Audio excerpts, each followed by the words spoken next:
Para sa mga nabitin sa part 1, pasensya na kayo dahil sinadya talaga nating bitinin yon. At eto na yung karugtong. O diba, nabitin ba kayo? Ako kasi na bad trip kasi wala na namang earnings ang ating part 1 na yun, no? So sayang, pero ganun talaga. Eto na, ituloy na lang natin tong next part. Let's go.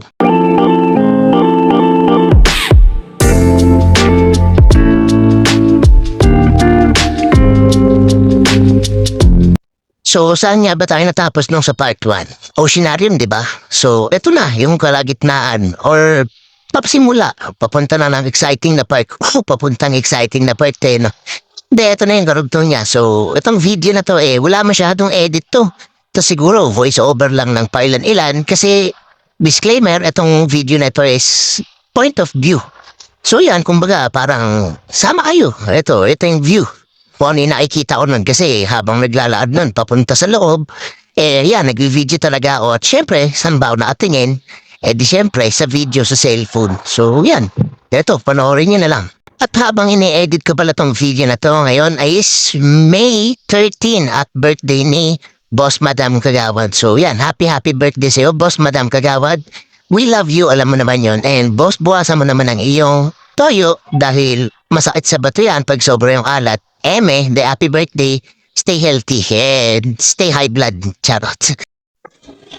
And for today's video, tingnan nyo naman, napakaganda naman ang aquarium na to, pati yung setup, no? Yan, no? Meron ba dito isa?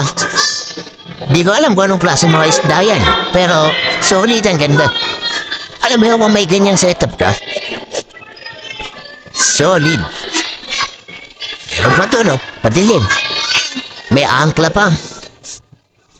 Medyo malabo nga lang yung tubig mo. Solid. Yan ang ganda yung setup mo sa kwarto. Angas, men. Angas. Nasaan yung dalawa? Nasaan yung magkina ko? Hindi ko na makita. So yan, naririnig niya naman may pasingit-singit na yung salita sa video. Pero minsan kasi ang ingay talaga ng background kasi ang daming kids tapos may mga nagtitilian pa ng mga bata. So mahirap na, alam niyo naman. So yun. Yun, ito. Nakita ko na yung magina ko, nakita ko na rin sila ni Imo. Ito pala yung bargada ni Imo Wisa, no? So dito sa part nito, hindi talaga natin makuha na ng matino lahat. Tapos yung mga clip ko dito is nasa minuto. Lahat ng clip ko, kaya kung mapapansin nyo itong video na to medyo mahaba. Nasa 11 minutes or pa 12 minutes na to. So yun, kasi syempre, di ba? Kailangan habang naatigin tayo sa cellphone, naatigin din tayo syempre sa mag-ina natin kay Boss Madam at Little Boss Madam. Kasi baka biglang mawala sa paningin ko, hindi ako makakauwi dahil wala akong pamasahe. Charot. Dahil yun lang. So yun, tingnan nyo na lang. Enjoy nyo na lang to video na to. Wala, ito lang yung naayaanan Basta, pinipicture na i-voice over. And at the same time, para makita nyo rin, para ako yung sinama sa loob, diba? Parang paulit-ulit ako dun So yun, ano pa ba dito? Birthday nga kasi ngayon ni Boss Madam. And syempre, looking forward na marami pa tayong memories na magawa together with Risa Corin. Actually, sabi ko nga May 13 ngayon and may ganap din ulit kami bukas, May 14, ayan. So medyo naman, meron na naman tayong clip or for upload na naman tayong magagawa nun. Pero, syempre, bago natin may upload yun, uunahin muna natin na i-upload at tapusin tong Ocean Park na to kasi napakahaba talaga nito. Tingnan nyo, nasa first attraction pa lang tayo, sa Oceanarium pa lang. Tapos, dalawang part na tayo. So, dito sa third part siguro ba Oceanarium pa rin to kasi medyo malayong Oceanarium talaga So, kaya nga nung sabi ko kapag pupunta ay dito, sulitin nyo kada attractions. Pas ma-appreciate nyo talaga siya. Alam mo yun, kasi mahaba naman yung time 10 a.m. yung open ng tawag dito, na Ocean Park. Tapos hanggang 5 p.m. naman sila o 6 p.m. ata. Hindi ko lang sure pero parang ganun. So, sulit-sulitin nyo talaga yan. Ayan, nagsiset up pa lang tayo ng tripod pero ayan, pwesto na po yung isa. Natataranta na kasi siya sa dami ng ganyan titingnan. Tingnan nyo naman. Tang ingay. Kahit kailan talaga yung nanay niya napakaingay pag nag-video ako. Anyway, tingnan nyo ulit kung ano yung makikita niya dito kaya kung bakit siya natataranta. Kita nyo, napaalala kayo. Mamaya titingnan natin yung isa-isay natin pero pipicture ako muna si Visa. Actually, di lang si Miss, tatlo pala kami. Oh, wait lang, setup muna tayo. So ayan, ganito pala ang setup namin pag may picture kaming tatlo. Gagamit lang kami ng tripod, tapos na-upload yung video. Ayan, sabay post, screenshot na lang natin. So ganoon lang kasi mahirap naman talaga mag-picture eh. Tatlo kayo, tapos wala naman taga-picture. Hindi, pero malay natin, dumating yung time meron tayong cameraman at editor. Wow, bongga. So yun, napag-video na tayo. Ay, napag-picture pala. So ngayon, titignan natin isa-isa yung mga isda na yan. That's you.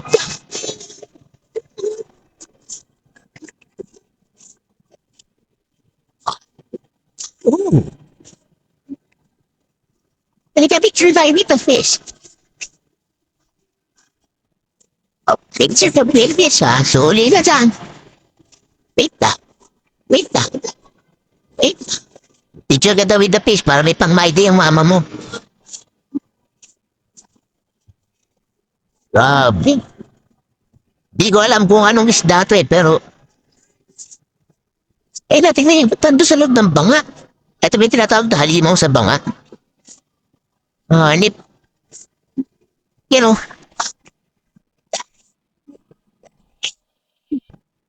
Yan. Grabe ano to. Sea monsters na ba to? Grabe. Ralat nyo.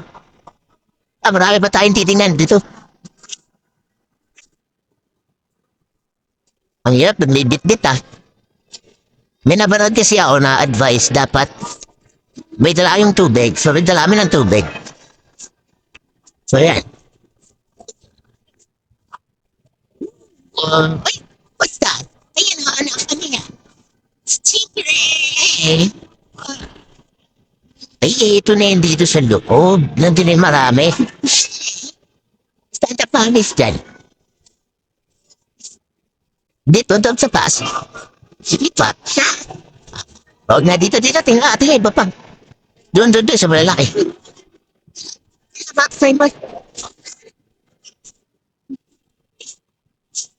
Ang hirap. So yan, nakita nyo, no? Grabe, parang sinihan, no? Tapos nabdig nyo din, panay na reklamo. Ang hirap kasi may bit-bit nga naman talaga ako. So wala, gusto ko to eh. Vlogger ako eh. Dayan. So tingnan nyo yung mga isda. Nakakatuwa lang din silang pagmasdan. Very relaxing naman talaga panoorin yung mga isdang ganyan. Kahit palangoy-langoy lang sila eh, no? So yun, ano pa bang sasabihin ko? Parang lagi talaga ako nauubusan pag nagkakwento ako dito sa voice over na to ah. Pero gaya na nasabi ko sa inyo, POV lang naman te, sumama na kayo yan. Ganyan yung mga view ng tinitingnan ko. So kumukuha talaga ako ng clip.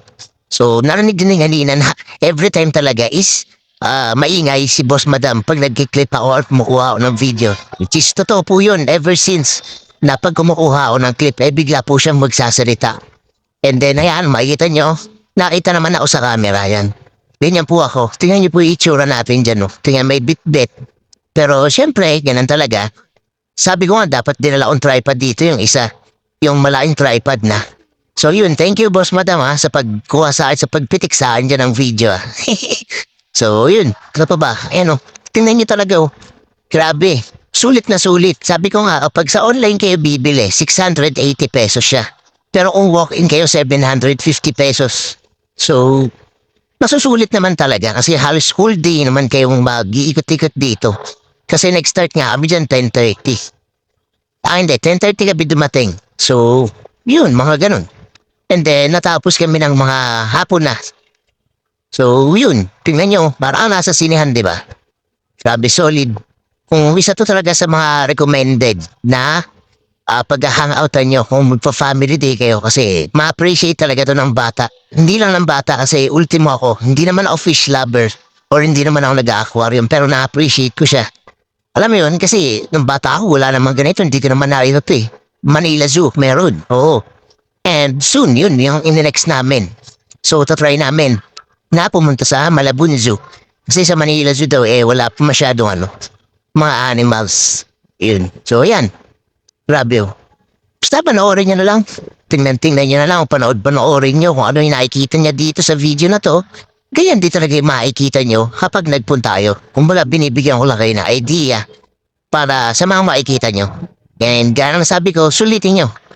Every aquarium, tapos kung kaya nyo basahin basahin nyo, yan, may makikita kayo dyan, rabbit fish, tas meron dyan descriptions. So, manalaman nyo yun dyan. So, yan, tapos titingnan-tingnan yung mga isda. Yan, palangoy-langoy sila. Di ba, bongga. O ano pa ba? Yan, si Risa, natataranta na siya dyan kasi nakita niya naman, lahat, ang lalaki ng parang sinihan, kaya nga nung sabi ko. So, sulitin nyo. Ayan, may bata na naman po natataranta, hindi niya alam kung anong uunahin. Eh sa bagay, gaya nga nang sabi ko, nakita niya naman yung tanawin. Risa, sana, let's go. Dito tayo. Bisa yan dumaan doon. Tataranta rin yung bata kasi gusto lang dumaan doon.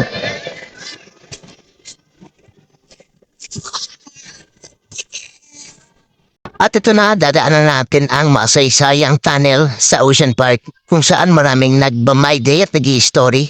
So makikita nyo na paraming tao at meron photographer at may magpipicture. Siyempre dadaan ako, sabi ko, excuse me, dadaan yung vlogger. Yun. So yun nga, dadaan kami dyan. Padaan po, excuse me. So yun, sabi ko sa kanila, kapag pipicture ako ayo, pumost lang kayo dito sa video. Habang na-video ako, mag-post kayo. And i-screenshot na lang natin. Gaya nga nung nakita nyo kanina kung paano kami nag-video or nag-screenshot or nagpipicture. Diyos, may ano ba yan? So, yun nga. Ang daming tao noon, dami na atambay. Kasi presko nga din dyan eh. And syempre, kung umabot ka sa video na ito, grabe, 11 minutes na to Tapos namabot ka dito, malamang sa malamang wala ang pakialam sa voice over ko at na-enjoy mo lang yung tanawin dito sa Oceanarium. And yun, ano pa ba? Kung gusto mo itong subaybayan, meron pa itong kasunod, marami pa. Kaya maraming salamat sa inyo. Fighting TV, peace out.